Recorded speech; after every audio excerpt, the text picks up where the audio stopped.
Prepare to shatter everything you thought you knew about your place in the universe. What if God isn't watching, but you are actively broadcasting your reality? This isn't just a philosophy, it's a radical new lens on purpose, prayer, and the terrifying freedom of being your own creator. Get ready, because after this, you'll never see yourself or the divine the same way again. Imagine a world where humanity's most deeply held conviction, that of a constant divine gaze, simply dissolves. For millennia, the search for an omniscient eye, a celestial arbiter, a cosmic audience for our triumphs and tribulations, has been the backbone of countless beliefs. But Hermstring's shocking view shatters this ancient paradigm, proposing a radical inversion. God isn't watching, you are broadcasting. This isn't merely a philosophical reinterpretation, it's a profound, paradigm-shifting re-engineering of our very existence. The universe, in Hermstring's unsettling yet liberating framework, isn't tuned in to observe you, it's waiting to receive what you actively transmit. This means the very fabric of reality isn't being dictated by a grand external design, but rather by the continuous, vibrant, and often unconscious emissions from your own being.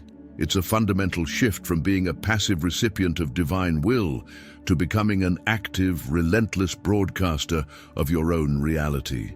Consider for a moment the sheer weight of this revelation. If we are the broadcasters, then every thought, every emotion, every intention isn't merely an internal state. It's a signal. This signal, Hermstring argues, is not only projected outwards, but is also simultaneously reflected inwards, shaping the very experience of life we perceive. The concept of divine judgment suddenly transforms into a direct consequence of our own vibrational output. Are you transmitting fear? Then fear will resonate back to you. Are you broadcasting joy? Then joy will find its way into your experiential field. This isn't about magical thinking in a superficial sense. It's about understanding the deep, intrinsic connection between our internal state and the external reality it manifests. The book delves into how this self-generated feedback loop is far more immediate and pervasive than any distant abstract judgment. It posits that the heaven or hell we experience isn't a post-mortem destination, but an ever-present, fluid reality shaped by the frequency we are emitting right now. This perspective demands an unprecedented level of self-awareness and accountability, forcing us to confront the true power of our inner world. The divine isn't a distant entity to be appeased or pleaded with. It's the very mirror reflecting the sum total of our conscious and unconscious broadcasts. This makes every moment a profound act of creation, a continuous declaration of what we are bringing into being. The most powerful implication here is the elimination of the perceived distance between the self and the divine. Hermstring proposes that the essence of creation, the force that shapes the universe, isn't somewhere out there, but is inherently linked to our own capacity to transmit. Our consciousness, our energy, our most intimate thoughts are not just ours. They are the frequencies through which we construct the tapestry of our existence. This redefines the very idea of spirituality.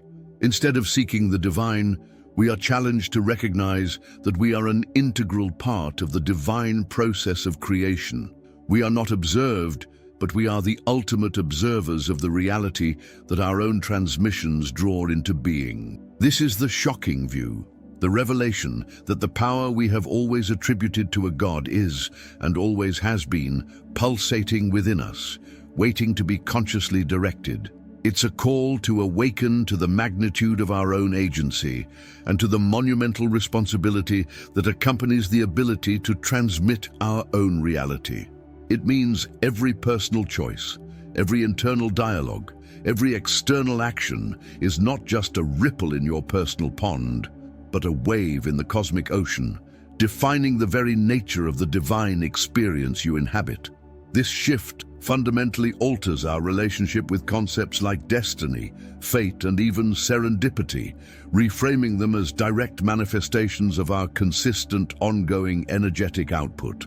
If, as Hermstring strikingly posits, we are the active broadcasters of our reality, then a natural, perhaps profoundly unsettling, question arises. Who exactly is on the receiving end of these continuous transmissions? For centuries, if not millennia, human spirituality has been predicated on the existence of an audience, a deity or a pantheon, celestial beings, or even a universal consciousness actively listening, observing, and occasionally intervening in the affairs of humankind. Prayers have been whispered into the void, sacrifices offered in hopes of divine favor, and entire moral codes constructed around the perceived gaze of an omnipresent watcher. But Hermstring's shocking view fundamentally dismantles this deeply ingrained belief, suggesting that the audience we so fervently seek, the entity we believe is meticulously recording our every deed and thought, simply does not exist in the traditional sense. There is no grand celestial surveillance system, no divine auditor keeping score. The universe, according to this perspective, isn't a cosmic theater with us as the performers and a divine being as the sole spectator. It's a vast, dynamic field responding to the energies we ourselves project. This isn't to say that prayers are futile or that acts of devotion are meaningless. Rather, Hermstring radically reframes their significance. Instead of being appeals directed towards an external entity, they become powerful acts of internal focusing, intensified broadcasts of intention and desire. The energy generated by prayer, by focused intention, isn't being received by a divine listener. It's being amplified and directed by the broadcaster, you. The book explores the profound psychological and neurological impact of such focused states, suggesting that the real power of prayer lies not in reaching an external audience, but in the internal coherence it creates within the individual, thereby strengthening the outgoing broadcast. Consider the implications for our understanding of miracles or answered prayers. Hermstring's view suggests these aren't instances of divine intervention, but rather manifestations of a particularly potent and aligned broadcast, finding resonance within the fabric of reality.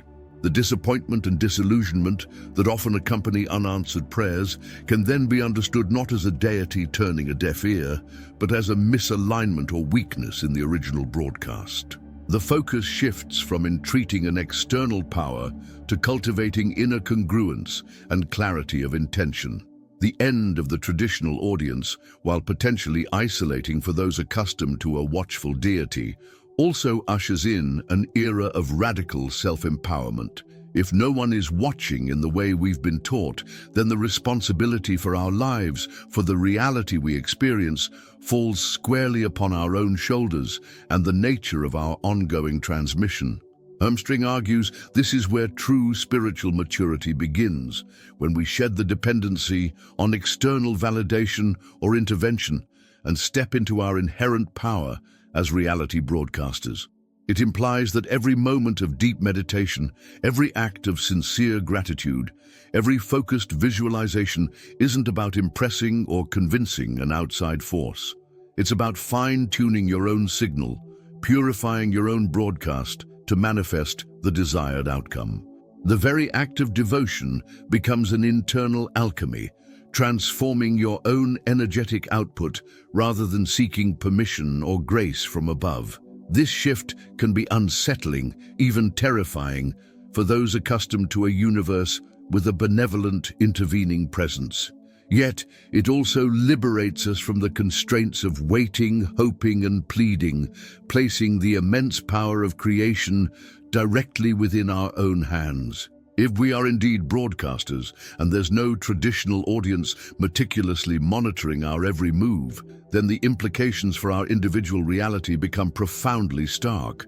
Hermstring's view doesn't just dismantle old spiritual concepts, it erects in their place a crushing, yet ultimately empowering, responsibility for the frequency you emit. Every thought, every feeling, every subconscious belief isn't just an internal monologue. It's a part of your continuous, energetic transmission. And what you broadcast, you receive. This isn't abstract philosophy or New Age platitude. It's presented as the fundamental, undeniable mechanism of reality itself, where your internal state literally dictates the external world you experience. The heaven or hell we encounter isn't a future destination. It's the immediate and palpable consequence of our current energetic output, manifesting moment by moment. The book delves into the often uncomfortable truth that many of us are inadvertently broadcasting discord, lack, or negativity, only to then lament the arrival of more of the same in our lives. If you constantly transmit signals of anxiety, fear, scarcity, or victimhood, then the universe, acting as an impartial, purely resonant receiver, will simply deliver more situations, circumstances, and experiences that align with that precise frequency. Hermstring argues this isn't punishment, it's simply resonance, a fundamental law of energetic physics. It's akin to tuning a radio to a static-filled station and then complaining incessantly about the poor reception, expecting the station to magically improve its signal. The solution isn't to pray for a clearer broadcast from an external source, but to consciously and diligently adjust your own internal tuning dial, purifying your own output. This concept is a radical call to radical self-examination. It demands that we look unflinchingly at our inner landscapes, recognizing that our unaddressed traumas, our suppressed emotions, and our deeply ingrained limiting beliefs aren't just personal burdens. They are potent pollutants in our personal broadcast, leading to very real-world consequences. Hermstring suggests that the external chaos or hardship in our lives often serves as an immediate, undeniable feedback loop, reflecting the vibrational quality of our inner world. The power of Hermstring's perspective lies in its stark simplicity. If you want a different reality, you must change your frequency. This isn't about superficial positive thinking as a quick fix. It's about a deep, systemic, and often challenging recalibration of your entire energetic being. Mastering your frequency, then, becomes the ultimate skill, far more crucial than any external pursuit, as it directly dictates the quality and nature of your entire existence. This responsibility is crushing because it eliminates all external excuses, all blame on fate or external forces. It is empowering because it places the entire locus of control and the key to transformation squarely within your own hands.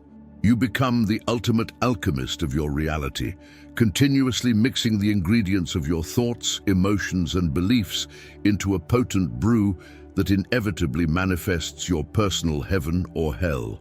The stakes are immense, for every moment is an active broadcast. The ultimate and perhaps most challenging consequence of Hermstring's vision is the revelation of a terrifying freedom. If there's no divine observer, no preordained plan, and no external judge, then the age-old questions of purpose and meaning take on an entirely new and often daunting dimension. For generations, humanity has sought solace and direction in the idea of a grand design, a cosmic blueprint laid out by a higher power. Our purpose was often seen as discovering that pre-existing plan and aligning with it, finding our pre-assigned role within a universal narrative. But in a universe where God isn't watching, you are broadcasting, that comforting framework dissolves, leaving us face to face with an exhilarating yet potentially overwhelming void of self-creation. This isn't a nihilistic pronouncement designed to strip life of meaning. Rather, it's an urgent, radical invitation to a profound and unprecedented level of authenticity. The terrifying aspect lies in the realization that if there's no external entity setting the rules or defining our worth, then the burden of defining our own purpose falls entirely upon us. We are no longer merely discovering meaning, we are actively creating it through our continuous broadcast. The book explores how this shift can initially trigger deep existential anxiety. What if we broadcast the wrong purpose? What if our self-created meaning feels insufficient, fleeting, or collapses under the weight of personal responsibility? This perspective demands a kind of courage many are unaccustomed to, the courage to stand naked before the universe, knowing that your life is solely your own masterpiece or your own chaotic scribble. Yet amidst this initial terror, Hermstring also emphasizes the immense liberation that comes with this understanding. Our purpose isn't dictated from above. It's forged from within, a dynamic and evolving expression of our deepest values, our highest aspirations, and our most authentic intentions. This vision provides an antidote to external pressures and societal expectations, because if your purpose is self-generated, then external validation becomes irrelevant. Hermstring suggests that this terrifying freedom is, in fact, the purest form of genuine spiritual evolution. It forces us to move beyond external dogma, inherited beliefs, and the comforting but limiting confines of what should be. It compels us to look inward and ask, what am I truly choosing to manifest? What unique frequency do I wish to emit? What story am I broadcasting with my life, not for an audience, but for the sheer act of creation itself? The very act of living, of consciously choosing our thoughts and actions, becomes the ongoing definition of our purpose. This perspective challenges us to embrace the magnificent, often uncomfortable power of being the sole architects of our reality, crafting our own meaning in a universe that is a direct, unfiltered reflection of our unique and powerful transmission. It's the ultimate call to sovereignty, where every moment is an opportunity to broadcast the life you truly desire to experience. If the idea that you're broadcasting your own reality intrigued you, this is just the beginning. Dive deeper into Hermstring's vision and discover how taking control of your frequency can transform your personal heaven or hell. Subscribe, like, and comment on what surprised you the most so we can continue this revealing conversation.